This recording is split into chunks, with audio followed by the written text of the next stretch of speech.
في القرن الثالث عشر كانت حضارة الأزتك ذات الطابع الديني هي الحضارة المسيطرة على الجزء مما يسمى الآن بأمريكا، وتحديدا المكسيك. تميز شعوب الأزتك بحضارة مغرقة بالمحلية، لغتهم وعاداتهم وتقاليدهم مختلفة تماما عن يلي بنشوفه اليوم بأمريكا عموما. رغم أن أكثر من 1,000,000 نسمة لا زالوا بيتحدثوا لغة الأزتك القديمة حتى اليوم. والجدير بالذكر بحلقة اليوم بأن بلغة اليوتو أزتكن أطلقت على أحد أهم الثمار المحلية المفضلة عندهم اسم توماتل اللي بتنتهي بحرف ال أو اللام، اللي بتعني باللغة العربية الثمرة المورمة، يعني الممتلئة أو المنتفخة. هالثمرة هي اللي انتشرت كأحد أهم المحاصيل في العالم، وانعرفت بأنواع عديدة، يعني حوالي أكثر من 45 نوع رح تشوفون الآن مكتوبين على الشاشة، وأخذت أسماء عجيبة وغريبة في مختلف البلدان. مثلا في مصر في بعض المناطق بتسميها القوطة، وكتير من الدول العربية بتسميها الطماطم بحرف الطاء، وطبعا معروفة ببلاد الشام باسم البندورة. بس اللي اكتشفته اني مو بس ببلاد الشام اسمها البندورة، في اسم طلياني بيشبه اسم البندورة بشكل رهيب. اسم البندورة الطلياني هو بومادوري، يعني انا بشوف بومادوري او بندورة يعني في شبه منطقي، صح ولا لا؟ كتبوا لنا رأيكم بالتعليقات. بس أنا اللي بشوفه إني مو منطقي أبدا إن سكان مدينة حلب اللي هي مدينتي طبعا بيسموا البندورة أو الطماطم بيسموها فرنجي، وحتى معجون الطماطم المجفف أو الطماطم المجففة على شكل كريم بيسموها مية فرنجي، يعني ماء الإفرنجي. هل يا ترى لأني أصل الثمرة أمريكي فسموها فرنجي كناية على أنها ثمرة دخيلة أو غريبة عليهم أو على ثقافتهم من زمان، وعلى أساس أن البندورة وصلت من بلاد الإفرنجة فبناء عليه سموها فرنجي؟ ما بعرف، بجوز، واللي بيعرف كمان يكتب لنا بالتعليقات. المهم يا جماعة الخير، بديت البندورة أو الطماطم تزيد أهميتها بالمطابخ حول العالم اعتبارا من بدايات القرن السابع عشر، وطبعا ظهرت بأشكال جديدة وغريبة. طبعا اتجففت وانطحنت على شكل مسحوق، أو انطبخت وانحفظت بقوام كريمي، أو انطحنت بعدين تعرضت لأشعة الشمس أيام حتى تتحول لقوام كريمي، وهذا الشيء اللي بيسموه بحلب مية فرنجي أو معجون الطماطم. تخللت وتجففت بدون طحن بحيث أن تكون على شكل شرايح مثل ما رح نشوفها بفيديو اليوم. البندورة أو الطماطم شاركت كمان بأطيب السندويتشات وتقدمت كشوربة، سلطة، صوص، مين منا ما بيحب الكاتشب، حتى مربى الطماطم موجود. دعمت كتير من الوصفات من بامية وفاصوليا وإلى آخرين من الوصفات اللي بتقدم مع المرق الأحمر، حتى الكيك انعمل بالطماطم. باختصار الطماطم فيني أنا شخصيا أعتبرها أن هي الثمرة الوحيدة اللي بتقبل جميع أنواع التوابل وبنكهات مختلفة وغنية وعجيبة وغريبة على الإطلاق. خلينا نتفق بأن وجودها بمطابخنا أمر أساسي، بس أن يصير إلها مهرجان سنوي مشهور جدا. المهرجان هاد يقام كل عام بمدينة فالنسيا الإسبانية، تحديدا ببلدة بونيول. يعني هذا المهرجان أنا بشوفه مظاهرة واحتفالية غريبة من نوعها حول العالم. اسم المهرجان لا توماتينا، وتحبينا نقول العبارة بالكامل لا توماتينا فيستيفال. هو عبارة عن 145 طن طماطم تتوزع على 6 شاحنات ضخمة بتدور بالشوارع والأزقة بين حوالي 20,000 نسمة من رواد المهرجان أو الكرنفال حتى يتخاطفوها ويتراشقوا الطماطم بأجواء من المرح واللعب. بس لحظة شوي، هل يا ترى مهرجان الطماطم بإسبانيا اللي انطلق عام 1945 له علاقة بالحملة الإسبانية العسكرية على الإمبراطورية الأزتكية بأمريكا سنة 1519؟ طبعا صرنا بنعرف منيح بأن الإمبراطورية الأمريكية القديمة اشتهرت بزراعة الطماطم وبدورها صدرتها للعالم أجمع.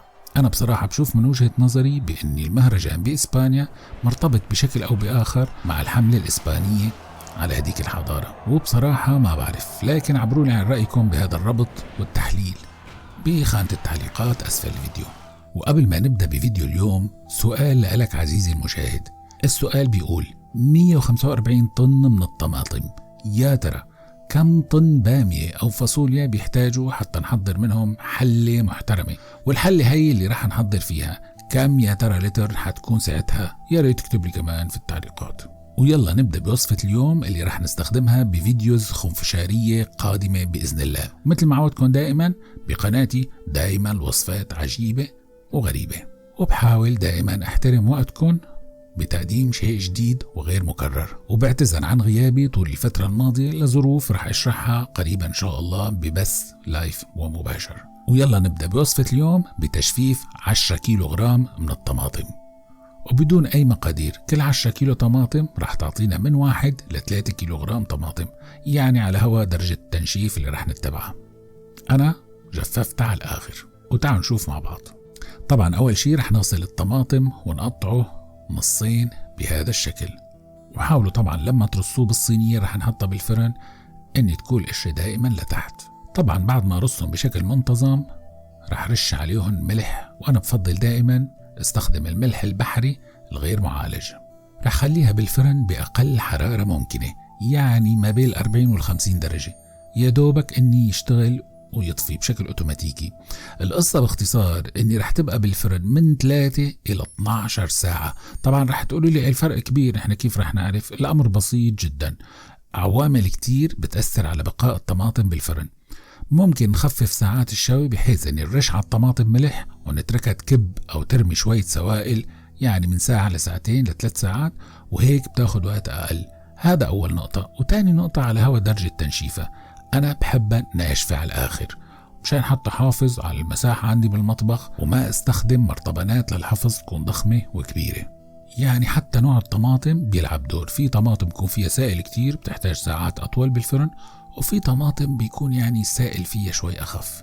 فهذه كل عوامل بتلعب دور. انتوا راقبوا الطماطم، يعني ابدوا مراقبتها بعد 3 ساعات وشوفوا هل يا ترى بدها ساعة، ساعتين، 3، وعلى هوا درجة التنشيف اللي انتوا بتحبوها. وبعد ما جففتها بالفرن هيك بكون حصلت على طماطم مجففة لذيذة ورائعة جدا. اللون باين عنكم داكن شوي، ما بعرف ليش، بس هي لونها بالواقع فاتح ونضر أكتر من هيك. طيب يعني بتحتاج هي حوالي ربع ساعة لتبرد، حتى لو ما بردت ما في مشكلة. رح صفها بهذا الشكل واضغطها على بعضها وحطها بأي إناء له غطا. طبعا ممكن إضافة الكثير من المكونات لحفظ الطماطم، وممكن تنحفظ من غير أي إضافات، يعني ممكن نحط زعتر بري، فصوص من الثوم، بابريكا فريش، أي إضافة أنتوا بتحبوها. في ناس بتحط عين الجمل، يعني الإضافات اختيارية. طبعا رح أترك لكم أمثلة ومعلومات مهمة على الإضافات اللي ممكن نستخدمها داخل صندوق الوصف، ويا ريت دائما بكل الفيديوز تقروا صندوق الوصف كتير منيح، لأني بالعموم بيكون في معلومات هامة جدا. وطبعا غرقها بزيت الزيتون. اللي حابب أقوله بفيديو اليوم إن تجفيف الطماطم بفترة قياسية اللي ممكن تستغرق بضعة أيام بشمس الصيف الحارة هو أمر ممكن جدا بكل بساطة باستخدام الفرن. لكن عمليا الطماطم المجففة رح استخدمها بشوية وصفات خنفشارية كالعادة بالمستقبل قريب إن شاء الله. لهيك حبايبي المشاهدين لا تنسوا الاشتراك بالقناة وتفعيل جرس التنبيهات والإجابة على أسئلة حلقة اليوم المهمة جدا. وطبعا لو شيرتوا الفيديو بيكون لكم من الشاكرين الممتنين، وهيك بتكون النتيجة النهائية. وأخيرا وليس آخرا، حابب لكم إن الفيديو القادم رح يكون هدية لأحلى وأجدع متابع عندي. طبعا هو أحلى شاب في العالم، الشاب اسمه سفيان من مصر الحبيبة، وتحديدا من البحيرة. هو بعت لي وسأل عني وعن أسباب غيابي. شيف آسر فين فيديوهاتك جديدة؟ أنا هبعتهوله ونشوف هيرد علينا ولا لأ. ماشي؟ ماشي. وأنا بقول له آسف يا حبيبي، والله كان عندي ظروف منعتني من نشر الفيديوز الفترة الماضية، لكن بوعدك إن شاء الله رح نستمر من جديد، وإني رح أهديك بالفيديو القادم أسرع وأسهل حلويات ممكن تتخيلها، ورح أقدم لك وحياة عيونك الحلوين وصفة رهيبة وحلوة وسهلة كتير، حتى تحضرها بإيديك الصغار هدول الناعمين وتقدمها للبابا والماما وأخواتك. يا أحلى شيف في العالم. ولوقت حبايبي المشاهدين استنوني بالفيديو القادم بحلويات من 3 مكونات بمدة تحضير 5 دقايق بالكتير. وصدقا أنا المسؤول عن كلامي، النكهات رح تكون حصرا أكثر من 1000 نكهة ونكهة ب3 مكونات فقط، وتغيير هالنكهات فعليا بحسب الإضافة الاختيارية. ولهذاك الوقت بتمنى تبقوا بخير وسلام.